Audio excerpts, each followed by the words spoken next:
Welcome back, everyone. Before we dive in, be sure to drop your thoughts, feelings, and lessons in the comments below. Like the video and subscribe so you never miss stories like this. Let's get into it. The cruelest thing my wife ever did wasn't the yelling or the insults or the little public jab she called honesty. It was the night she put her ex on speakerphone in our kitchen and said, calm as a nurse reading a chart, "You have a choice. Obey my ex or leave my home." Then she smiled like she'd finally found the perfect way to shrink me without getting her hands dirty. Here's how it happened before that kitchen moment. It didn't start with one big blow-up. It started with tiny disrespect, spaced out like drops from a bad valve, slow enough that you try to ignore it, steady enough that it eventually soaks through everything. I'm a plumber in St. Paul, Minnesota. I fix leaks for a living.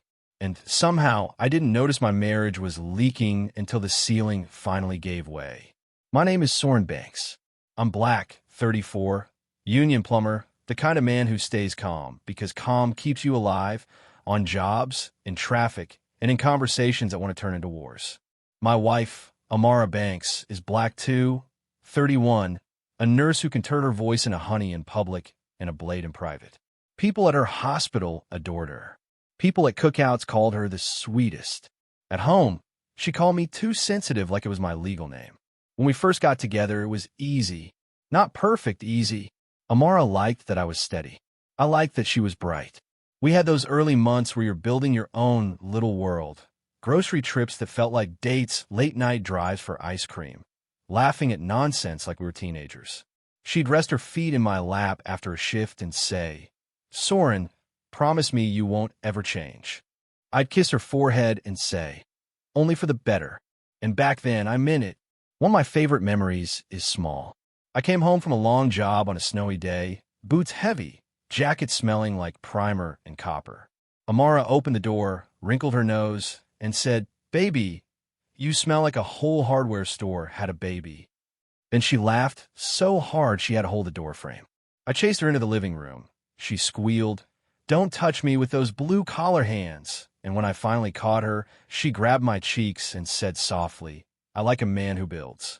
We got married in a simple ceremony. Family, close friends, a small venue in Minneapolis with warm lights, and a DJ who acted like he knew everybody. Amara cried, walking down the aisle. I cried too, quiet. My best man, Jamar, leaned over and whispered, "Man, you winning." And I believed him. Amara promised she'd never embarrass me. I promised I'd never let life harden me. We danced, we laughed, we took photos we posted for weeks. People commented on hearts and goals. We moved in together and called it our home, like it was a prayer. Then her ex returned like a bad rerun you didn't ask for. His name was Trevon Mallory, but everybody called him Dre. Black man, smooth talker, always had a fresh cut and a story that sounded like success until you listened closely. Amara told me early on, "We're cool." It ended a long time ago. I didn't like it, but I wasn't going to be the loud husband who starts barking over old history. I told her, "Cool is fine. Boundaries still matter." She nodded and kissed me and said, "Of course." The first time Dre's shadow touched our house, it was through her phone. We were eating dinner, salmon, rice, something she saw on TikTok and wanted to try. Her phone lit up. She flipped it face down fast. Not fast like respect, fast like hide. I didn't snatch it. I just looked at her. Amara smiled too bright. "It's nothing," she said before I asked. That told me more than any message ever could. I said calmly, "Who is it?" She shrugged. "Dre. He just checks in sometimes." I kept my tone even. "Doesn't he need to check in? You're married." Amara sighed like I'd asked her to carry a refrigerator. "Soren, you're doing too much. He's not a stranger. We're adults." I nodded slowly. Adults. That word sounded nice, but it was covering something. She went back to eating like nothing happened. I watched her chew and realized she didn't care how it landed on me. She cared that she didn't have to change anything. The disrespect started small enough to doubt yourself. A little comment here. A little eye roll there. The first public one happened at her coworker's birthday dinner downtown. Nice restaurant, soft music, candles. Everybody dressed like they wanted to be seen. One of her coworkers asked, "So what do you do, Soren?" Before I could answer, Amara laughed and said, "He's a plumber. So basically he's always dealing with toilets. She made a face like the word tasted bad. People laughed. Not mean laughter, awkward laughter, the kind that follows the vibe of the loudest person. I smiled politely because I'm not the man who turns a dinner into a scene. But on the drive home, I said, "Don't talk about my work like it's a joke." Amara stared out the passenger window at the streetlights. "Oh my God," she said, "it was just honesty." I replied, "Honesty without respect is just disrespect." She huffed. "You're too sensitive. Man up." That phrase, man up, became her favorite broom. She'd sweep any feeling I had into that bin and act like she cleaned the house. A week later, I came out of the shower and found her sitting on the bed with my phone in her hand, scrolling like she paid for my privacy. Her face was tight. "Who is Mara Supply?" she asked. I said supplier. "For fittings." She squinted. "Why is she texting you at 9 at night?" I answered, "Because water doesn't care about bedtime." Amara's mouth twisted. "Must be nice. Women are always around you." I held out my hand. "Give me my phone." She slapped it into my palm like she was returning something she didn't want to touch. "If I ever find out you're embarrassing me," she said, "I'll replace you so fast you won't even heal." I watched her carefully. "Okay," I said. Her eyes widened. "That's it," I replied. "I'm not explaining something I didn't do." That calm bothered her. Some people can't stand calm because calm doesn't beg, and it doesn't chase, and it doesn't give them the drama they use as proof of power. She started testing me in other ways.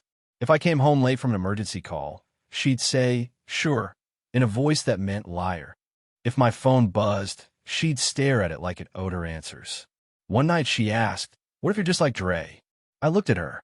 "Dre cheated on you." She shrugged. "Men are men." Then she started comparing. Not directly at first. Little comments slipped into conversation like pebbles in a shoe. We were eating takeout on the couch when she said, casually, "Dre said he would have had me in a bigger house by now." I didn't raise my voice. I didn't laugh. I just asked, "Then why didn't he?" Amara smirked. "You always got to make it negative." I set my food down. "Why are you even talking to him like that?" She rolled her eyes. "Because he understands me." That "understands me" line became her shield. If I asked for boundaries, she said Dre understood her. If I asked for respect, she said Dre understood her. Like my job was to pay bills and stay quiet while some other man got to be her emotional partner. One evening she came home and said, "Dre thinks you're intimidated by him." I replied, "I'm not intimidated. I'm uninterested." She laughed like I was trying too hard. "Sure, plumber." The first time she talked down on my goals, it was at a family cookout in Woodbury. My aunt asked how my apprenticeship to journeyman track was going and how I liked the union jobs. Before I could answer, Amara said, "He's happy doing pipe stuff." The way she said it, you'd think I was collecting pennies. A couple cousins chuckled. Amara smiled sweetly. I looked at her and said calmly, "Don't minimize me." She tilted her head. "I'm not minimizing. I'm being real."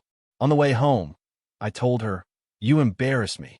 Amara's hands gripped the steering wheel. "You embarrassed yourself by acting like you need applause for basic work." I let that sit in the car like cold air. "Basic work keeps this whole city from flooding," I said. She scoffed. "Here we go. Mr. Sensitive." Then she added, "Dre never acted like this." That was the first time she used him as a weapon instead of shadow. Things got worse when she realized she could insult me and still benefit from me. I handled the bills. I fixed the leaky kitchen faucet. I replaced the bad shutoff valve under the sink. I patched the basement line. I paid for the car maintenance when her tire blew. Amara would come home, toss her bag down, and say, "I'm tired." Like that explained why she gave nothing back. When I asked for partnership, she acted like I'd asked her for a kidney. One night, I came in after a long job. Restaurant line burst. Floor flooded. Manager sweating like it was a funeral. I was exhausted. I said, "Can you warm up some food for me?" Amara didn't look up from her phone. "You got your hands. Warm it up." I stood there for a moment. "You didn't even ask if I'm okay," I said. She finally looked up, annoyed. "You want a parade because you fixed a pipe?" I answered, "No, I want a wife." She laughed. "Then stop needing so much." That word, needing, was how she framed basic respect like it was a weakness. Anytime I tried to talk, she dismissed it. "Stop acting like a victim. Man up." You're too sensitive. You always want an apology. And the apology part was true. I did want one. Not because I'm fragile, but because when you hurt someone you love, you say sorry. That's not a weakness. That's character. Amara didn't want character. She wanted control. Dre's presence became more direct. Amara started taking calls in the bathroom, then coming out with a new confidence and a sharper tone. One night, I heard her laugh on the phone and say, "You always know what to say." When she came out, I asked, "Was that Dre?" She said yes. And I replied, "You're married. Why is he your go-to?" She stared at me like I was a stranger. "Because you make everything heavy," she said. "Dre makes me feel understood." I kept my voice low. "So you're letting him into our marriage." She waved a hand. "You're being dramatic." Then she added, like she was bored, "If you don't like it, leave." It was the first time she threatened me with the door like it was a game. I didn't shout.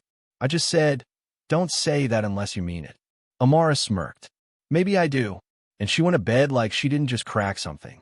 After that, she started using threats like punctuation. If I questioned her, she threatened to leave. If I asked her to apologize, she threatened to replace me. "I can do better," she'd say, eyes cold. "You're not the first man I've been with." She'd say it casually, like a fact, like she was reminding me of my place. Each time she said it, I felt something in me step back, quietly, like a man taking his hands off a hot stove. The public disrespect got bolder. At a hospital fundraiser, Amara introduced me to a group and said, laughing, "This is my husband, Soren. He fixes pipes. So if you ever need your toilet unclogged," people laughed. Amara's smile was perfect. I shook hands calmly. Later, in the car, I said, "You keep turning me into a joke." She rolled her eyes. "Stop. They were laughing with you." I replied, "They were laughing because you told them to." The more she disrespected me, the more she acted like I should be grateful she was even there. One Sunday, I suggested we do something simple. Walk by the river, grab coffee, talk like we used to. Amara said, "I'm tired." Then 2 hours later, I saw a selfie she posted from brunch with coworkers, a bright smile, and a caption full of hearts. When she got home, I said, "You had energy for them." She shrugged. "That's different." I asked how. She said, "They don't drain me." That's when I realized she was training me to accept crumbs. She'd give her best self to the world and her worst self to me. In plumbing, if a customer does that, if they smile while you work then refuse to pay, you don't keep giving discounts. You document, you protect yourself, you walk away. Marriage isn't a job, but self-respect is still self-respect. I started paying attention like my life depended on it, because in a way it did. I noticed Amara never apologized. Even when she was wrong, she'd twist reality. If she snapped at me, she'd say, "You made me." If she insulted me, she'd say, "You took it wrong." If she embarrassed me, she'd call it honesty. If I got quiet, she'd accuse me of being punitive. She wanted me to react so she could point at my reaction and call me the problem. So I stopped giving her that. Calm became my strategy. Not silent treatment, clarity. I started answering less and observing more. When she tested my boundaries, I didn't argue. I noted it. When she compared me to Dre, I didn't compete. I listened. When she threatened to leave, I didn't plead. I said, "Okay," and watched her face change. She wanted to feel powerful. Power needs an audience. I stopped being the audience. One night Amara came home late, smelling like perfume and cold air. She tossed her keys down and said, "Dre says you're controlling." I looked at her. "Controlling how?" She shrugged. "Like, you want to tell me who I could talk to?" I replied, "I want my wife to respect our marriage." She laughed. "Marriage isn't a prison, Soren." I said, "No, but it is a commitment." She scoffed. "You talk like an old man." The disrespect was stacking, and I could feel it changing me. Not into anger, into distance. I started sleeping earlier, eating quieter, working more. Amara noticed and didn't like it. One morning she said, "You've been acting weird." I replied, "I've been acting peaceful." She narrowed her eyes.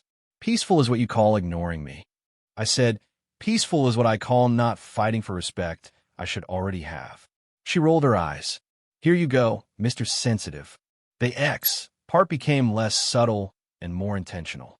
Amara started telling Dre our business. then repeating his opinions like they were facts. Dre says a real man pays for everything without complaining. Dre says you don't have ambition. Dre says you're insecure. I told her one night, stop bringing him into this. She smiled, sweet and cruel. Or what?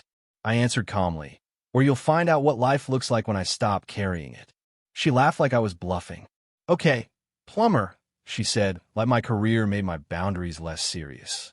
That was when I made my decision, not in anger, but in quiet certainty. I didn't announce it. I didn't threaten. I didn't give speeches. I started preparing the way a calm man prepares. Quietly, legally, thoroughly. I separated my finances. I switched my direct deposit. I locked down my business accounts. I made sure my credit was protected. I collected my documents like tools. I didn't do anything illegal. I didn't set traps. I didn't try to ruin her publicly.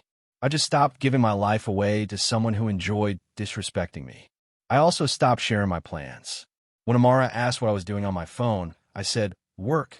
When she asked why I was at the shop late, I said, inventory. And none of it was a lie. I was inventorying my life. What belonged to me, what I built, what I refused to lose.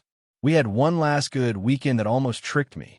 Amara cooked breakfast, laughed, touched my arm, acted like the woman I married. We watched a movie. She rested her head on my shoulder and said, see, we're fine. I didn't respond fast. I just looked at her and felt sad because I could see the pattern. Kindness as a reset button, disrespect as the default. I kissed her forehead anyway. Not because I believed it, but because I wasn't going to let her turn me into a hard man. The next week, she snapped back into disrespect like it was muscle memory. At a small gathering with friends, someone asked about my work. Before I answered, Amara said, he's busy saving the world one pipe at a time. Then she laughed at her own joke. I didn't laugh. Later in the car, she said, why were you so quiet? You're embarrassing. I replied, you keep embarrassing me. I just stopped performing. She hissed, God, you're such a baby. The final escalation started on a Tuesday.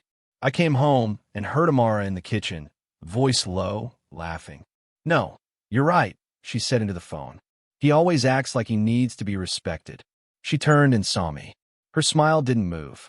She kept talking, just lowered her voice like I was a nuisance. That's when I knew Dre wasn't just checking in. He was sitting in our marriage like a third chair at every table. I waited until she hung up. That was Dre, I said. Amara shrugged, and I kept my tone even. Stop letting him coach you in my house. She laughed. Coach me? Please, I said. You repeat his opinions like they're yours. Amara stepped closer, eyes sharp. Maybe because he's right. I looked at her calmly. Then go be with him. She smirked.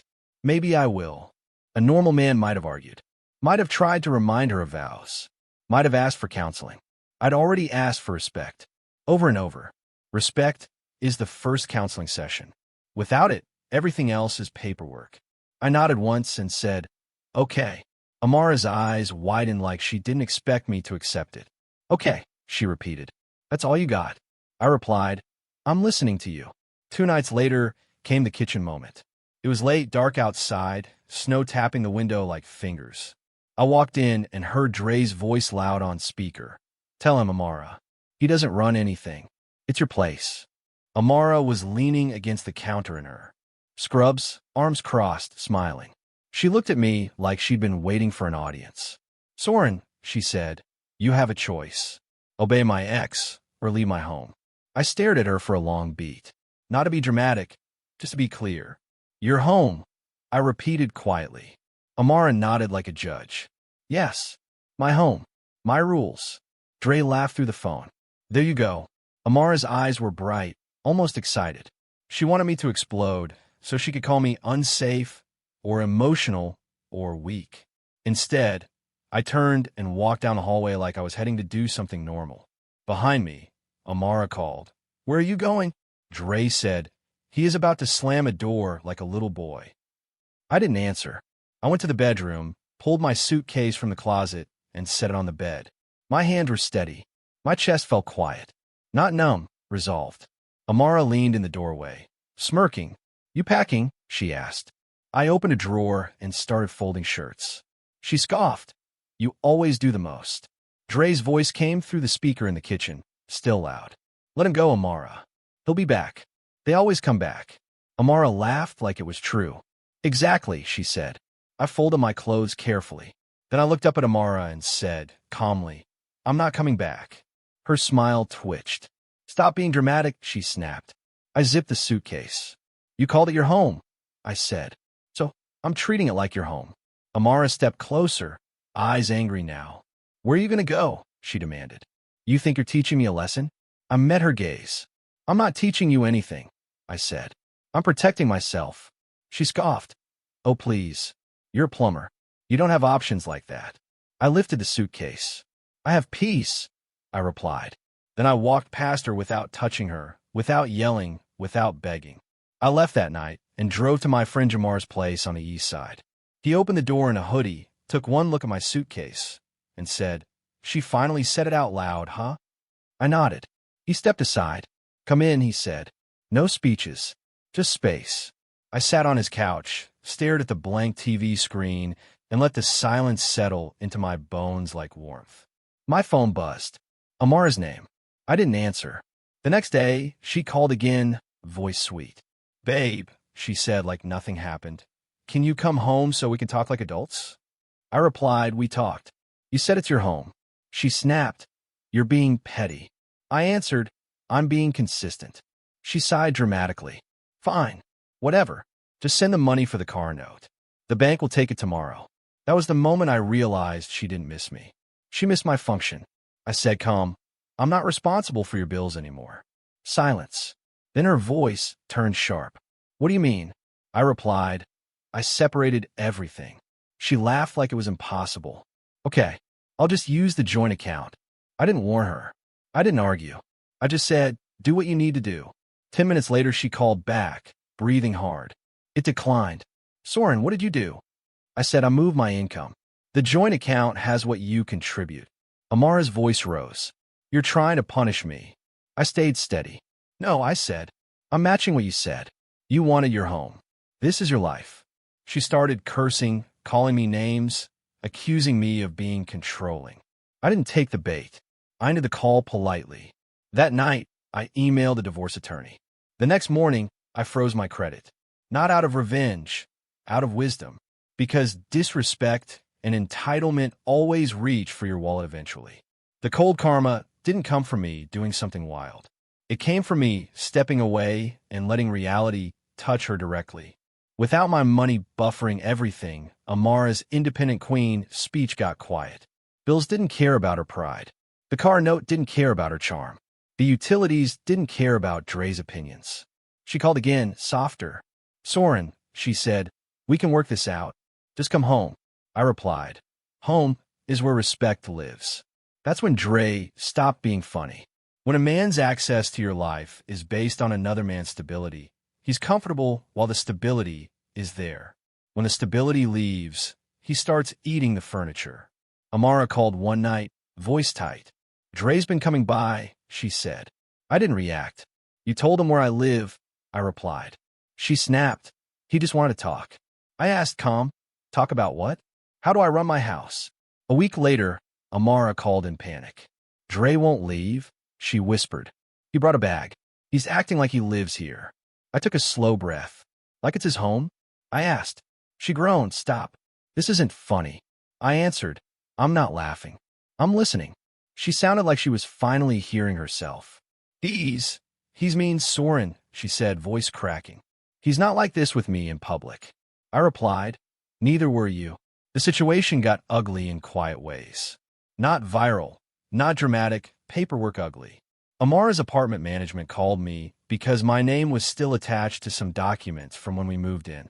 The woman on the phone said, professionally, there have been complaints, unauthorized occupants, noise disturbances. I said calmly, that's her home. The manager paused. So you're not residing there? I replied, no, the next line she said was cold. Then we'll proceed accordingly. After that, Amara's world started shrinking fast. Then came the part that broke her pride in half, her job. Dre started showing up at the hospital parking lot, calling nonstop, leaving messages, causing scenes with security. Nothing headline-worthy, just enough to become a pattern. Patterns get documented. One morning, Amara called me from her car, voice shaking. They pulled me into the office, she said. They said my personal life is affecting my professionalism. I didn't gloat. I didn't celebrate. I just said, I'm sorry. She whispered, I didn't think you would actually leave. You didn't think I respected myself, I said. Amara started crying, real crying, not the performative kind. I made a mistake, she said. I let the silence sit. Then I said, calm and clear, you made a choice. She tried to bargain. Please, I'll block him. I'll apologize. I'll do counseling. Just come home. I answered, I asked for respect when it was free. Now it costs too much. Her breath hitched like she understood that sentence in her bones. The devastating karma landed when Amara realized what home really meant. She didn't just lose me. She lost the steady life she treated like it was guaranteed. The bills hit. The lease issues hit. The HR meetings hit. Dre, who she used as a weapon, became the loud problem she couldn't control. And the cruelest part was that she couldn't blame me publicly because I didn't do anything dramatic. I didn't expose her. I didn't shame her online. I simply removed my support and my presence and let her stand in the life she demanded. A month later, she called one final time. Her voice was quieter, like someone who'd been humbled by paperwork and sleepless nights. Soren, she said, I'm sorry. For all of it. For saying it was my home. For letting him disrespect you. I believe she meant it, finally. But meaning it late doesn't reverse the damage early. I said, gently, I accept your apology. Her voice lifted with hope. So, can we? I cut in calmly, no. She went silent. I continued, steady and clear. I'm not your enemy, Amara. I'm just not your husband anymore. She whispered, I didn't know it would end like this. I replied, into the night you chose to obey him. She started to cry again, softer this time. I didn't insult her. I didn't lecture her. I just let her feel the truth she tried to avoid. Then I said, calm, take care of yourself. And I ended the call. I moved into a small place near my shop. Clean, quiet, nothing fancy, just peace. I come home, hang my coat, wash my hands, and breathe like a man who survived something without losing himself. Sometimes I think about the early days, the laughter, the way she kissed my blue-collar hands. Then I'd remember the kitchen, the speakerphone, the words my home, and I'd feel grateful I left before disrespect became my normal. Moral lesson. If someone needs to humiliate you to feel powerful, they don't love you. They use you. Respect isn't a bonus in a marriage. It's the foundation. And when a person tells you to choose between your dignity and their comfort, choose your dignity the first time, because the longer you wait, the more it costs to get it back. If this story hits you, don't just watch. Protect somebody. Send this video to a friend who keeps accepting jokes that are really disrespectful. And if you want more stories where the comeback is quiet, realistic, and devastating, hit subscribe and turn on notifications, because the next one starts with betrayal and ends with paperwork.